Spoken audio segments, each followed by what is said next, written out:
Alter. Je voulais vous poser une question. Est-ce que ces COP servent encore à quelque chose? Je dis ça parce que Yann Arthus Bertrand, par exemple, mais c'est un parmi d'autres, explique que les COP, en réalité, ça sert à rien.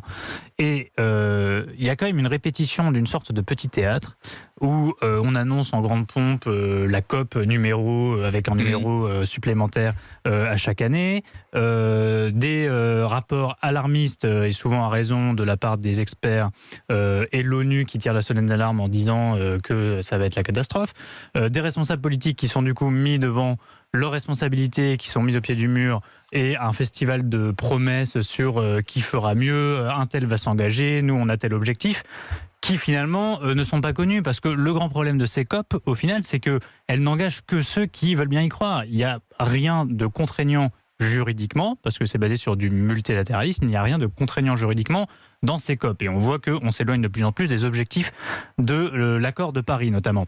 Donc, ma question, c'est est-ce que le multilatéralisme de ces COP sert vraiment à faire avancer les choses en matière de lutte contre le dérèglement climatique? Jean Jouzel. Si je peux répondre, oui. Alors, effectivement, on pourrait imaginer, certains l'ont imaginé, que les 20 pays, les pays du G20, disons, se réunissent, puisque c'est 80% des émissions, et fassent des propositions de diminution des gaz à effet de serre entre eux. Le problème du réchauffement climatique, c'est que tout le monde est concerné. Quand on va parler des conséquences du réchauffement climatique, la vulnérabilité, elle est sur l'ensemble des pays de la planète.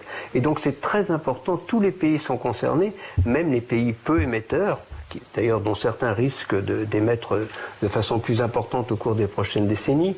Mais on a besoin vraiment, je crois, disons que tout le monde soit présent à ces COP. Pays pauvres, pays riches, pays en développement. Donc c'est cela, on pourrait effectivement résoudre le problème avec les pays du G20 s'il y avait une véritable volonté, mais ce n'est pas suffisant. Donc il faut impliquer tout le monde parce que l'adaptation est aussi importante et fait aussi partie disons de ces conférences climat. En fait, il faut bien comprendre que le réchauffement climatique, il est en route, qu'on ne l'évitera pas et qu'il faut aussi penser à s'adapter. Ça, je pense qu'on l'a compris.